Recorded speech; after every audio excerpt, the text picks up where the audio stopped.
అనేది కల్నరావు గారు. జై హింద్ అండి. కల్నరావు గారు, మీ అంచనా ఏంటి? ఈ జరుగుతున్న ఈ ఆపరేషన్ సింధూర్ కంటిన్యూ అవుతోంది కదా, రక్షణ మంత్రి స్వయంగా ప్రకటించారు కొనసాగుతోంది అని. కొనసాగుతోంది అంటే దాన్ని మనం ఇంకెలాగైనా తీసుకోవచ్చు. సో ఇది ఎంతవరకు కొనసాగుతుంది? మొన్న రాత్రి మనం ఆపరేషన్ సింధూర్ పేరిట చేసిన 9 అటాక్స్ కి ప్రతీకారంగా వాళ్ళు నిన్న రాత్రి మిసైల్స్ అండ్ డ్రోన్స్ ద్వారా 15 ప్రాంతాలని మనం 9 చేస్తే వాళ్ళు 15 చేయాలని చూశారు. అవును. కానీ మనకున్న టెక్నాలజీ తోటి, మనకున్న నైపుణ్యత తోటి వాటిని తిప్పికొట్టాం. ఒక్కటి కూడా జరగలేదు కదా వాళ్ళు చేసిన దాంట్లో 15లో ఒక్కటి కూడా మనం తగలనివ్వలేదు కదా, జరగనివ్వలేదండి. కరెక్ట్. మన S-400 వాడాల్సి వచ్చింది, కానీ వాడాం. అలాగే ఈ రోజు పగలు మనం వాళ్ళ లాహోర్ ఎయిర్పోర్ట్, ఇస్లామాబాద్, రావల్పిండి అనండి, ఇస్లామాబాద్ అనండి, అవి ట్విన్ సిటీస్. అలాగే సాయల్కోట్ కొంతవరకు వాళ్ళ దగ్గర ఉన్న ఎయిర్ డిఫెన్స్ సిస్టమ్స్, అలాగే కొంచెం పాక్ ఆర్మీ హెడ్ క్వార్టర్స్ రావల్పిండిలోను, వాటిని డ్రోన్స్ ద్వారా అటాక్ చేశాం. ఇప్పుడు వరకు ప్రస్తుతానికి పాకిస్తాన్ ఏ విధంగా రియాక్ట్ అవుతుందన్నది తెలియదు. రావు గారు ఒక మాట, యుద్ధం ఎప్పుడు దాకా జరుగుతుంది, ఎప్పుడు ఆగుతుంది, దాంట్లోకి వెళ్లే ముందు ఇది చాలా కీలకమండి. ఎయిర్ డిఫెన్స్ సిస్టమ్స్ ని మన వాళ్ళు పూర్తిగా నాశనం చేసి పడేశారు. లాహోర్లో ఎయిర్పోర్ట్ దగ్గర కానీ, లేకపోతే ఇప్పుడు మీరు చెప్పిన twin cities Islamabad and Rawalpindi, ఈ ఎయిర్ డిఫెన్స్ సిస్టమ్స్ ని మన వాళ్ళు దెబ్బ కొట్టేశారు కదా. సో ఎయిర్ డిఫెన్స్ సిస్టమ్స్ ని మన వాళ్ళు దెబ్బ కొట్టారు కాబట్టి పాకిస్తాన్ కి ఆ రకంగా ఏ రకమైన నష్టం జరిగింది అనుకోవచ్చు? చాలా తీవ్రమైన నష్టం జరిగిందండి. ఫుల్ ఎయిర్ డిఫెన్స్ కంప్లీట్ గా నాశనం చేయలేదు, కేవలం ఈ 2 సిటీలు. ఎందుకంటే పొలిటికల్ క్యాపిటల్ ఈ రోజున ఇస్లామాబాద్, కానీ ఫైనాన్షియల్ క్యాపిటల్ కరాచీ.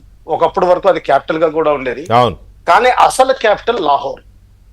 ఎప్పుడైతే ఈ లాహోర్ ని దెబ్బ కొట్టామో, రావల్పిండిని దెబ్బ కొట్టామో, మనం ఏం క్లారిటీ ఇచ్చామంటే మీ పొలిటికల్ హెడ్ క్వార్టర్స్ ని, మీ యాక్చువల్ డిఫాక్టో హెడ్ క్వార్టర్స్ ని మేము నాశనం చేయగలమని మనం ప్రూవ్ చేశాం. ఇప్పుడు వాళ్ళకి ఏమవుతుందంటే, వాళ్ళకి మన ఎయిర్ క్రాఫ్ట్ వెళ్తే వాళ్ళకి డిఫెండ్ చేసుకోగల కేపబిలిటీ తగ్గిపోయింది. That's what I want to make it clear. Air defence system అంటే పసిగట్టే ఇది లేకుండా తగ్గిపోయింది ఆ శక్తి. ఇదే కనుక పాకిస్తాన్ లో ఉన్న ఎయిర్ డిఫెన్స్ సిస్టమ్స్ ని మనం చేయగలిగితే, ఇంకా వాళ్ళు దాన్నే ఎయిర్ సుపీరియారిటీ అంటారు. ఆ ఎయిర్ సుపీరియారిటీ మనం అచీవ్ చేసిన రోజుని మన నేవీ గాని, మన ఆర్మీ గాని ఇంకా విచ్చలవిడిగా చెస్ ఆడుకోవచ్చు అని. ఆ పరిస్థితికి దాదాపు తీసుకెళ్లిపోయాం వాళ్ళని, ఇది డెమాన్స్ట్రేట్ చేసి. కానీ చాలా రిస్ట్రెయింట్ వాడాం. ఇప్పుడు కూడా లూజ్ రోప్ ఇస్తున్నాం. ఇప్పుడు కూడా మీరు మారండి, వాళ్ళు టెర్రరిస్ట్ యాక్షన్ మీద మేము చర్య తీసుకుంటాం. హఫీజ్ సయీద్ ని, మౌలానా ఆజాద్, మసూద్ అజాద్ ని, అలాగే సైఫుల్లా హెచ్ఎం కమాండర్ ని వాళ్ళని అప్పగిస్తాం. మీకు వాళ్ళ మీద కేసులు ఉన్నాయి కాబట్టి మీకు అప్పగిస్తాం, మీరు చర్యలు తీసుకోండి అంటే చాలు, ఈ రోజులకి సమస్య అయిపోతుంది.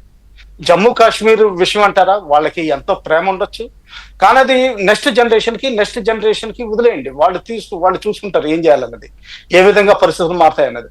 ఆ మాత్రం తెలివి కనిపించట్లేదండి. ప్రస్తుతం ఉన్న వాళ్ళకున్న లీడర్షిప్ ఏంటంటే, general Asim Munir is the de facto dictator.